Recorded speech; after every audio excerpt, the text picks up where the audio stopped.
90s kids பொறுத்தவரைக்கும் நீங்க கேட்டீங்கன்னா, அவங்களுடைய பழைய டைரக்டர்ஸ் யாரெல்லாம் பிடிக்கும்னா, மணிரத்னம், சங்கர், ஏஆர் முருகதாஸ்ன்னு ஒரு பெரிய லிஸ்ட்டே சொல்லுவாங்க. அப்படி 2கே கிட்ஸ் அவங்க வளர்ந்து நம்ம ஏஜுக்கு வரும்பொழுது, அவங்க கிட்ட ஒரு லிஸ்ட் கேட்டீங்கன்னா, அந்த லிஸ்ட்ல கண்டிப்பா இந்த பேர் இருக்கும். லோகேஷ் கனகராஜ். அப்படிப்பட்ட ஒரு பயங்கரமான, ரொம்ப யூனிக்கான ஒரு டைரக்டரா தான் நான் பார்க்குறேன். அதை தாண்டி அவருக்குன்னு ஒரு ஸ்டேஜிங் ஒண்ணு கிரியேட் பண்ணாரு. அது எனக்கு ரொம்ப சர்ப்ரைசிங்கா இருந்துச்சு. ஏன்னா ஒருத்தர் ஒரு படத்த ஒரு ஃபார்முலா மாரி ட்ரீட் பண்ணுவாங்க.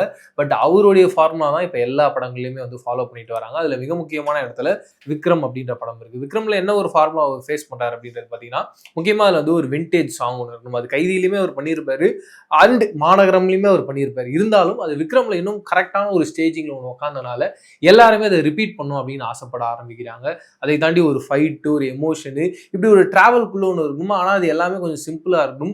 நெறைய கேரக்டர்ஸ் இருக்கும். வெறும் ஹீரோ மட்டும் மெயின் கேரக்டரா இல்லாம, சப்போர்ட்டிங் கேரக்டர் வித்தின் ஒரு 10 to 15 மினிட்ஸ் வந்திருந்தா கூட ரொம்ப ஸ்ட்ராங்கா ஒண்ணு பிளேஸ் ஆகணும் அப்படின்னு சொல்லிட்டு, ஏஜென்ட் டீனா அப்படின்னு சொல்லிட்டு ஒரு கேரக்டர் உள்ள வரதா இருக்கட்டும். இப்படி நெறைய ஸ்டேஜிங்க ரொம்ப கரெக்ட்டா மத்த டைரக்டர்ஸ் இன்ஸ்பயர் ஆகி இவருடைய ஃபார்முலா யூஸ் பண்ற அளவு ரொம்ப ப்ராப்பரான ஒரு மிக பிரம்மாண்டமான ஒரு டைரக்டரா லோகேஷ் கனகராஜ் அப்படி ரைஸ் ஆயிட்டு வராரு. அதை பார்க்கும்பொழுது ரொம்ப சந்தோஷமா இருக்கு. மிக முக்கியமா இதை பத்தி நம்ம எதுக்காக பேசணும்னா, ரீசெண்ட் டைம்ஸ்ல அவர் வந்து ஒரு இன்டர்வியூல ரொம்ப அழகா நிறைய விஷயங்களை வந்து ஷேர் பண்ணியிருந்தாரு. அதுல எனக்கு ரொம்ப பிடிச்ச விஷயம் என்னன்றது பாத்தீங்கன்னா, அவர் எப்படி ஒரு படத்தை அணுகுறாரு. அவர் சொல்லியிருந்தாரு ரீசெண்ட் டைம்ஸ்ல, நான் கூலிக்கு முன்னாடி சூப்பர் ஸ்டார் ரஜினி கிட்ட ஒரு கதை சொல்றேன். அந்த கதையை நான் ஃபாலோ பண்ணிட்டே வந்தேன். ஒரு கட்டத்துக்கு மேல அந்த கதையில இன்ட்ரெஸ்ட் இல்ல. டக்குன்னு டிராப் பண்ணிட்டு நான் வேற கதையை போயிட்டு ரஜினி சார் கிட்ட சொன்னா அவர் ஓகே சொன்னாரு. எனக்கு என்னன்னா, அந்த கதை மேல எனக்கு எக்ஸைட்மெண்ட் இருக்கும்பொழுது தான், அந்த எக்ஸைட்மெண்ட்டோட நான் அந்த படம் பண்ணும்பொழுது அந்த படம் ஒரு பேங்கரான ஒரு பிளாஸ்டான ஒரு படமா ஒர்க் அவுட் ஆகும். இந்த எக்ஸைட்மெண்ட் எப்போ வீக் ஆகுதோ அப்பவே அந்த படம் வீக் ஆயிடும்ன்ற அந்த பாயிண்ட் அவர் பிடிச்சது. ஏன்னா நமக்குள்ள இருக்க ஒரு எனர்ஜி தான் அடுத்தடுத்து டிரைவ் பண்ணி கொண்டு போயிட்டே இருக்கும். அதை ரொம்ப கரெக்டா ரொம்ப ப்ராப்பரா லாக் பண்ணாரு. அண்ட் அவருடைய இன்னொரு இன்டர்வியூ சொல்லியிருப்பாரு, நம்ம எந்த அளவுக்கு வேலை பண்றோமோ அதே மாதிரியான டீமை நம்ம கரெக்டா வச்சிருந்தோம்னா, டிராகன் அப்படின்றது சொல்லியிருப்பாரு. அந்த மாதிரி கரெக்டான டிராகனை பிக் பண்ணோம்னா நம்ம டீம் அண்ட் அந்த படம் ரொம்ப கரெக்டா ரொம்ப ப்ராப்பரான ரொம்ப அழகான ஒரு படமா வரும். அது மிக முக்கியமான ஒரு பாயிண்டா நான் பாக்குறேன்னு சொல்லிட்டு. அண்ட் அவர் வந்து ஒரு இன்டர்வியூல சொல்லியிருந்தாரு, ஒரு 10 படங்களுக்கு மேல நான் பண்ண மாட்டேன் அப்படின்றதையும் சொல்லியிருந்தாரு. இப்ப அது அவரே சொல்லியிருந்தாரு, இல்ல நம்ம அந்த மாதிரி இல்ல, ஏதோ ஒரு ஐடியாலாம் நம்ம சொன்னோம், இப்ப அதெல்லாம் கிடையாது, நம்ம தொடர்ந்து படங்கள் பண்ண போறோம்னு சொல்லிட்டு. பட் என்ன இருந்தாலும் அவர் கிட்ட இருக்க கதைகளை வெறும் அவர் மட்டும் டைரக்ட் பண்ணாம அடுத்த டைரக்டர்ஸ் கிட்ட கொடுத்து அவங்கள வச்சு டைரக்ட் பண்ண வைக்கிறதா இருக்கட்டும். மிக முக்கியமா இப்ப பென்ஸ் அப்படின்ற படம் பண்றாங்க. பாக்யராஜ் கண்ணா தான் டைரக்டரா இருக்காரு. பாக்யராஜ் கண்ணா இதுக்கு முன்னாடி ரெமோ அண்ட் சுல்தான் அப்படின்ற படங்கள்லாம் பண்ண ஒரு டைரக்டர். ராகவா லாரன்ஸோட நடிப்புல இவருடைய டைரக்ஷன்ல லோக்கியோட கதையில அந்த ஒரு படம் ரெடி ஆகுது. அதை தாண்டி அவர் அந்த லோகேஷ் சினிமாட்டிக் யூனிவர்ஸ்ன்றது அது எப்படி கிரியேட் ஆகுது. கைதின்ற ஒரு படம் பண்றாங்க, அதுக்கப்புறம் விக்ரம் பண்றாங்க. இது ரெண்டுத்தையும் கொலாபரேட் பண்றாங்க. ஃபேன்ஸாவே ஒன்று கிரியேட் பண்றாங்க, எல்சியூன்னு சொல்லிட்டு. அதுல இருந்து நம்ம எப்படி படம் பண்ணலாம்னு வரும்பொழுது அடுத்து லியோ பண்றாங்க. இப்போ இந்த 3 படங்கள் பண்றோம். பட் என்ன இருந்தாலும் அவெஞ்சர்ஸ் மாதிரி ஒரு எண்ட் கேம்னு ஒன்று இருக்குல்ல, அப்படி ஒரு ஃபேஸிங்ல இது எப்படி பண்ணலாம்னு போது அடுத்து கைதி 2 பண்ண போறாராம், அடுத்து விக்ரம் 2 பண்ண போறாராம், கடைசியா லியோ 2 பண்ண போறோன்றத சொல்றாரு. பட் விஜய் சார் சொல்லியிருக்காரு, இதுக்கப்புறம் நம்ம படம் பண்ண போறதில்ல, இதுதான் என்னோட கடைசி படம்னு சொல்லிட்டு. பட் என்ன வேணா மாறலாம்ல, அந்த ஒரு ஹோப் எனக்குள்ள இருக்குன்றது லோகேஷ் அவர்கள் சொல்லும் போது நமக்குள்ளேயும் ஒரு கேள்வி வருது. ஏன்னா இன்னும் தளபதி 69 வரைக்கும் தான் இருக்கு. 70 அப்படின்றதுனா ஒரு கம்ப்ளீட்டா இருக்கும். ஒருவேளை லியோ 2 தான் லோகேஷ் அவர்களுடைய அந்த 70வது படமா இருக்குமோ, அண்ட் தளபதி விஜய் அண்ட் லோகேஷ் இணையிற அந்த ஒரு 70வது படமா இருக்குமான்ற கேள்வி வருது. பட் என்ன இருந்தாலும் லோகி கிட்ட கேட்கும்போது அவர் என்ன சொல்றாருன்னா, இல்ல எனக்கு மாஸ்டர் 2 பண்ணுன்றது ஒரு பெரிய எக்ஸைட்மெண்ட். ஏன்னா ஜேடி அப்படின்றவர் அதுக்கு முன்னாடி அவருடைய ஃப்ரெண்டு இறந்துட்டாரு, அதன் காரணமாக தான் அவர் குடிக்கிறாருன்றது தான் எல்லாருக்குமே தெரியும். ஆனா அதுக்கு முன்னாடி அவர் எப்படி இருந்தாரு, அவருடைய லைஃப் எப்படி இருக்கு, அது வந்து ஒரு விண்டேஜ் படமாகவும் அதுக்குள்ள ஏதாவது ஒரு கண்டென்ட்டோட ஒரு டிராவல் இருந்தா அது எந்த அளவுக்கு ஒரு எக்ஸைட் பண்ணும். அதுதான் நான் வந்து ஒரு ப்ராப்பரான ஒரு படமா ரெடி பண்ணி வச்சிருக்கேன். அதுதான் எனக்கு வந்து விஜய் சார் கூட அடுத்து ஒரு படமா பண்ணணும்னு ஒரு பெரிய ஆசை இருக்கு அப்படின்றத சொல்றாரு.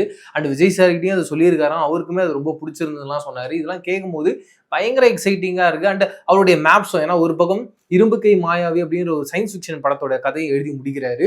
எழுதி முடிச்சுட்டு அப்ப என்ன யோசிக்கிறாருன்னா, சூர்யா சார் கிட்ட அந்த கதையை சொல்றாரு, அவரும் ஓகே சொல்லிடுறாரு. அவர் அப்பதான் 24 அப்படின்ற ஒரு படம் பண்ணி ஒரு பயங்கரமான ஒரு படம், மோஸ்ட் அண்டர் ரேட்டட் படங்கள்ல மிக முக்கியமான படமா நான் 24 சொல்லுவேன். இப்போ வரைக்குமே நீங்க அந்த படத்தோட சினிமோட்டோகிராஃபியா இருக்கட்டும், மியூசிக்கா இருக்கட்டும், அந்த படத்தோட ரைட்டிங்கா இருக்கட்டும், ஸ்டேஜிங்கா இருக்கட்டும், அதுல சூர்யா அவர்கள் 3 டிஃப்ரெண்ட் கேரக்டர் பண்ணியிருப்பாரு. எல்லாமே எக்ஸ்ட்ரார்டினரியா பிரில்லியண்டா பேங்கரா இருக்கும். ஆனா அப்படிப்பட்ட ஒரு படம் அந்த நேரத்துல அது எதனால ஹிட் ஆகலன்னு எனக்கு இப்போ வரைக்கும் புரியல. அப்படி ஒரு படம். அப்படிப்பட்ட ஒரு படத்தை பண்ணியே இங்கே ஆடியன்ஸ் கிட்ட பெரிய அளவில் ஒர்க் அவுட் ஆகலாம். அதனால மீண்டும் சயின்ஸ் ஃபிக்ஷன் பண்ணுறதுக்கு சூர்யா சார் நிறைய யோசிச்சாரு. அதன் காரணமாக தான் பண்ணல அப்படின்ற மாதிரியான ஒரு வதந்திகள்லாம் இந்த கதையை சுற்றி இருக்கு. பட் என்ன இருந்தாலும் ரீசெண்ட் டைம்ஸ்லேயே அந்த இரும்பு கை மாயாவி அப்படின்ற ஸ்கிரிப்டை முடிச்சு அமீர் கான் கிட்ட லோகேஷ் கனகராஜ் சொல்லியிருக்காரு. அது அமீர் கானும் ஓகே பண்ணியிருக்காரு. கூடிய விரைவில் நம்மளுடைய லோகேஷ் கனகராஜுடைய டைரக்ஷன்ல பாலிவுட்லயும் ஒரு படம் வரப்போகுது. அது இந்த இரும்பு கை மாயாவி தான். இது வந்து ஒரு பேன் இண்டியா படமா வரப்போகுது அப்படின்ற மாதிரியும் சொல்றாங்க. அண்ட் இந்த கூலியை பொறுத்த வரைக்குமே அவர் என்ன சொல்றாருன்னா, நிறைய கேரக்டர்ஸ் இருக்காங்க, அவங்க எல்லாருமே வந்து ஒரு கேமியோன்ற மாதிரி நினைச்சுக்கிறாங்க. நாகார்ஜுனா இருக்காரு, அப்புறம் உபேந்திரா இருக்காரு, இது தாண்டி மலையாள ஆக்டர்ஸ் இருக்காங்க, சத்யராஜ் இருக்காரு, ஒரு பெரிய லிஸ்டே இருக்காங்க.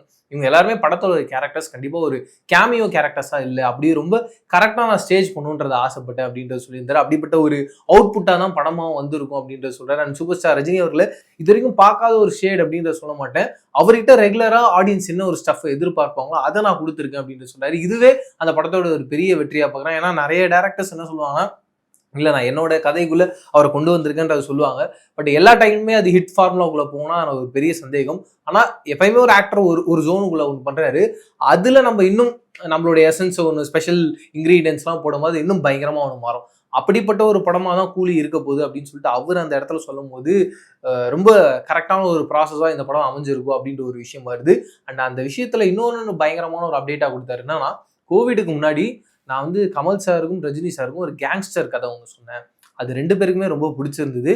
கமல் சாருடைய ப்ரொடக்ஷன்ல ரஜினி சாரும் கமல் சாரும் சேர்ந்து பண்ற படமா அந்த படம் இருந்தது.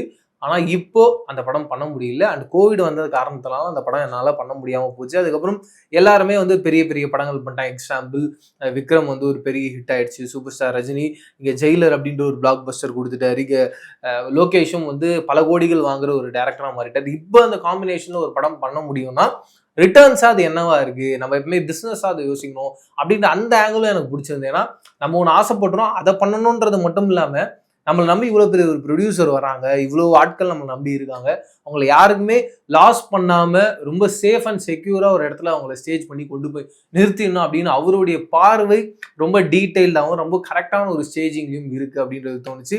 அண்ட் இந்த கேரக்டர்ஸ்லாம் பொறுத்த வரைக்கும் அவர் என்ன சொல்றாருன்னா, அடுத்தடுத்து அவருடைய அந்த எல்சியோடைய அந்த ஸ்டேஜிங்க டுவர்ட்ஸ் எண்ட் லியோ 2 தான் இருக்க போகுது.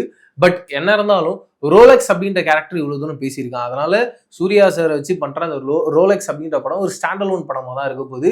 அது இதுக்குள்ள வந்து மிக்ஸ் ஆகாது அப்படின்ற மாதிரி சொல்றாரு. இதுல இருந்து என்ன தெரியுதுன்னா, ரோலெக்ஸ் அப்படின்ற கேரக்டர் நம்ம வந்து விக்ரம் 2ல கூட பார்க்க வாய்ப்பு இருக்கு. ஆனால் லியோ 2ல கண்டிப்பா வர மாட்டாது. சப்போஸ் நீங்க யோசிச்சு பாருங்க, லியோ 2ல கமல் சாரும் இருக்காரு, விஜய் சாரும் இருக்காரு, கார்த்தி சாரும் இருக்காரு, சூர்யா சாரும் இருக்காருன்னா அப்படி ஒரு ஸ்டேஜிங் அப்படின்றது இது வரைக்கும் தமிழ் சினிமா பார்க்காத ஒரு விஷயம்.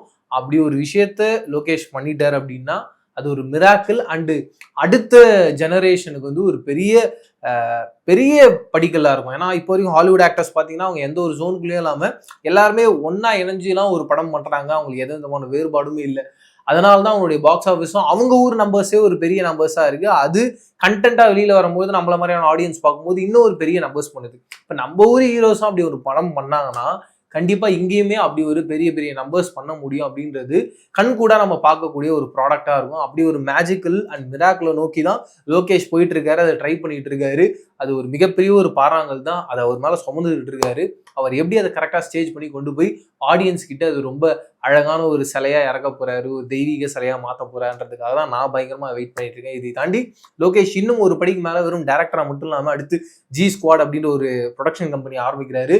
வெறும் அவருடைய கதைகள், அவரு ப்ரொடக்ஷன் பண்ற படங்கள் மட்டும் இல்லாம, அவரு டைரக்ட் பண்ற படங்கள் மட்டும் இல்லாம புது கிரியேட்டர்ஸ்க்கும் ஒரு ஸ்பேஸ் விடுறாரு. மிஸ்டர் பரத் அப்படின்ற ஒரு ப்ராஜெக்ட் ஒன்று ஓப்பன் பண்றாரு. இது மாதிரி நிறைய சின்ன சின்ன படங்கள் புது புது அப்கமிங் நியூ கமர்ஸை வந்து அக்செப்ட் பண்ணணும், அவங்களுக்கு ஒரு ஸ்பேஸ் கொடுக்கணும் அப்படின்னு நினைச்சு அவருடைய அந்த தாட் ப்ராசஸும் ரொம்ப அழகா இருந்தது. அப்படியே கட் பண்ணி இன்னொரு பக்கம் பார்த்தீங்கன்னா இந்த ஜி ஸ்குவாட் மட்டும் இல்லாம அவர் வந்து ஹீரோவாக இப்போ நடிக்க போறாரு. அந்த ஜோனையும் எக்ஸ்ப்ளோர் பண்ணணும் அப்படின்னு ஆசைப்படுறாரு.